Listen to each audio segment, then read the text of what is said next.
xafiiska dakhliga dowlad deegaanka Soomaalida oo sanadkan ay qorsheysan tahay soo xareynta dakhli gaadhaya 16 bilyan oo bir ayaa waxaa 60 bilood ee la soo dhaafay lagu guuleystay soo xareynta dakhli kor u dhaafaya 80% qorshihii 60 bilood u dejisnaa xafiiska waxaana munaasabad lagu abaarmarinayay degmooyinka maamul magaalooyinka gobolada kor u dhaafay qorshii u yaalay iyo kuwa ku guuleystay iyo xafiisyada iyo wakaaladaha heer deegaan ee sida wanaagsan u gutay waajibaadka ka saaran dhanka bixinta dakhliga ku waajibay ka qayb galay wasiirka xafiiska madaxweynaha dowlad deegaanka Soomaalida Dr. Xuseen Xaashi Qaasim wasiirka xafiiska dakhliga dowlad deegaanka Soomaalida Mudane Maxamed Cabdi Cumar iyo hogaaminta qaybahooda kala duwan Dr. Xuseen Xaashi Qaasim oo ugu horeyntii u hambalyeeyay ayaa ku booriyay in kuwa soo hoyay guulaha wanaagsan ay halkaasi ka sii wadaan kuwa gaabisku ka muuqdana ay dardargeliyaan hawlahooda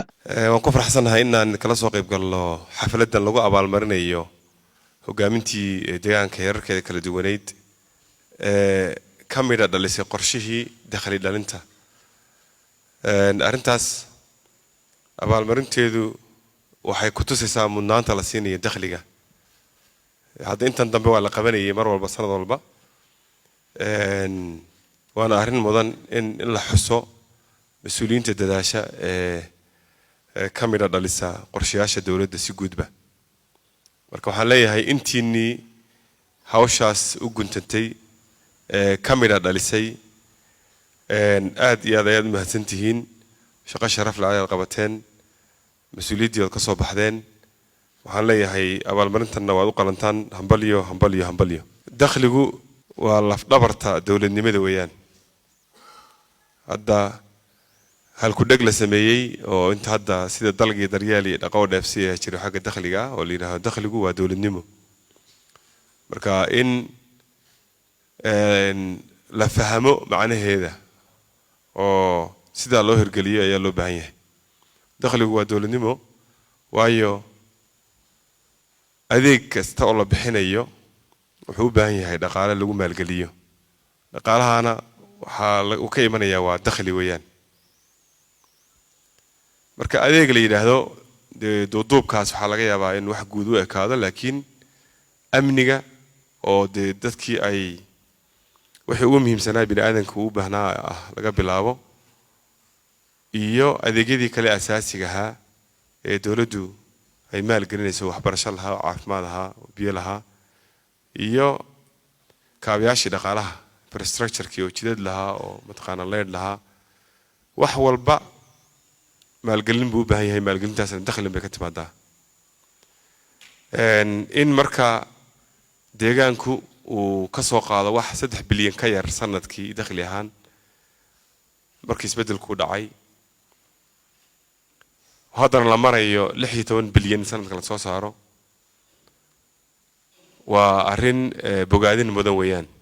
yani boqolkiiba 10 wax ka yar bay miisaaniyaddeena soo saaran jiray laakiin maanta waxaan maraynaa boqolkiiba 42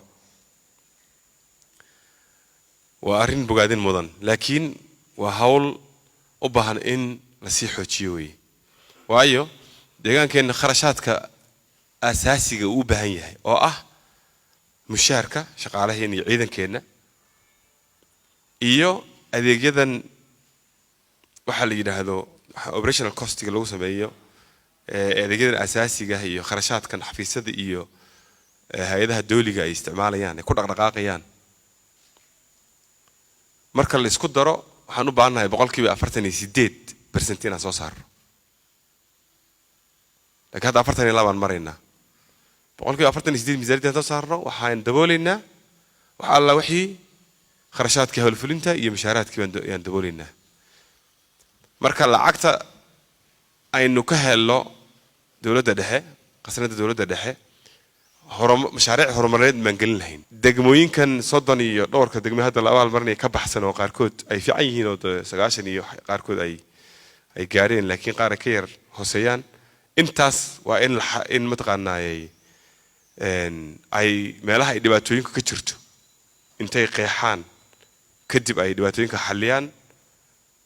si looga madaliyo qorshihii dakhliga yaa loo baahan yahay arrintaas dawlad ahaan xukuumad ahaan way ka go'an tahay in mudnaan la siiyo in la iskula xisaabtamo oo dakhliga ciddii la saaray ee keeni weyda lala xisaabtamo dowladdu ka go'an tahay. dhankiisa wasiirka xafiiska dakhliga dowladda deegaanka Soomaalida mudane Maxamed Cabdi Cumar oo sheegay in deegaanku uu leeyahay ilo dakhli oo badan ayaa ku baaqay in qayb waliba ay doorkeeda ka qaadato sidii loo gaari lahaa qorshaha dhanka dakhli ee deegaanka u yaala. sidaan wada ogsoonahay dakhligu ama qaadida cashuuruhu waa lafdhabarta horumarka dal deegaan ama ummadeed weey. dakhli waa dawladnimo weey. dakhli markaan ka hadlayno waa dawladnimo waa aasaaska ay dawladii ku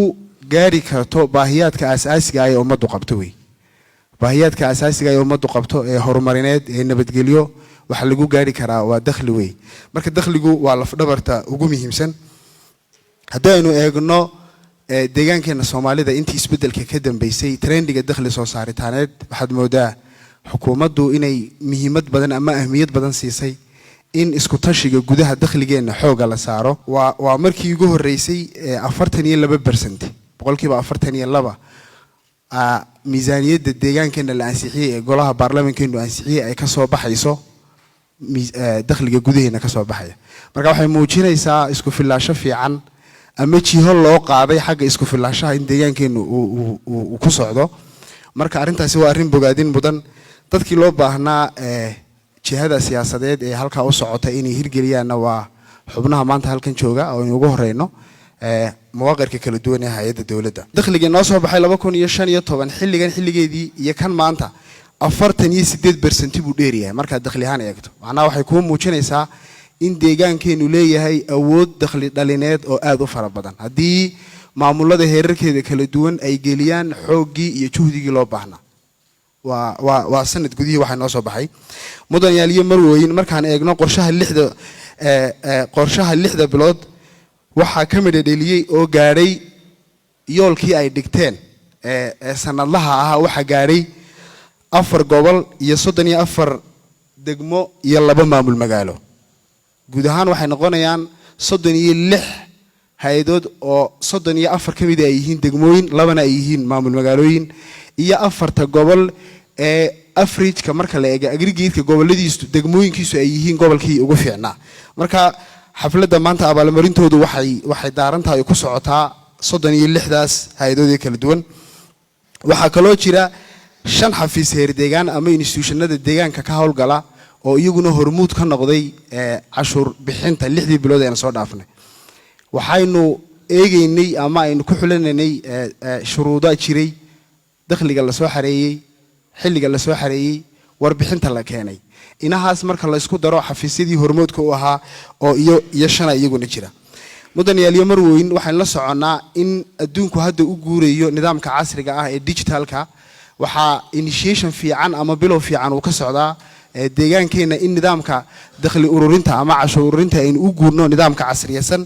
ee e-taxiga la yiraahdo taasoo aynu rajeynayno in waxyaalo badan ay inaga saacidi doonto oo si aan haboonayn inooga baxayay waxaa sidoo kale isbedel kadib la furay 46 xarumo oo lagu diiwaan galiyay cashuur bixiyaasha waxaan la soconaa cashuur bixiyaasheenu hadee tirada cashuur bixiyaasha aanu leenahay ay min dakhli fili karnaa isbedelka kadib waxa la hirgeliyay 46 cusub oo xarumo laga diiwaan galiyay cashuur bixiyaasha ah madashan ayaana abaalmarin kala duwan lagu gudoonsiiyay hogaaminta kala duwan ee isugu jirtay heer deegaan heer gobol heer maamul magaalo iyo heer degmo waxayna qaybaha kala duwan ee mas'uuliyiintani ay sheegeen in abaalmarintani ay ku dhiirigelinayso inay sii jibaaraan dadaalkooda maanta waxaan halkan isugu imaanay munaasabadii abaalmarinta dakhligii 6 bilood qorshihii ay xukuumaddu noo dhigtay cidii gaadhay cidii ka hoos martay iyo cidda ku helisay abaalmarin ka guud ahaan gobolka Qorraxay iyo bulshadiisa waxaan uga mahadcelinaynaa uguna bishaareynayna inay 10 degmo ee gobolka uu ka kooban yahayba wax boqol ka hooseeyay u jirin marka koobaad marka labaadna cidda la shilimaadayay ee abaalmarinta la siinayay waxay ahayd cidda boqol ka kormarta mar labaad waxaan uga mahadcelinayaa uguna bishaareynaya in 8 degmo oo kamid ah gobolka Qorraxay inay boqol ka sareeyeen oo boqol wax ka badan ay keeneen halkan ay kala tageen abaalmarino kala duwan maanta waxaan munaasabad halkan u joognaa abaalmarintii dadkii gaadhay kaalintii loogu talagalay dakhliga 6 bilood iyo dadkii dhaafiyayba annagu waxaan ka mid nahay dadkii qorshe loogu talagalay 6 bilood dhaafiyay halkana maanta waxaan ku qaadanay 2 kaalmood tii gobolka waan ku qaadanay kaalinta koobaad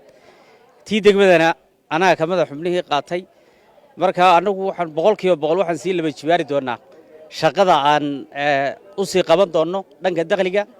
6 bilood dambana waxaan rajaynaynaa tan oo kale in sida xafladan oo kale inaan u taagnaano oo niyadna sidan oo kale aan u qaadano koobka dahabka isdeeno inaan sidan oo kale u qaadano ayaan rajaynaynaa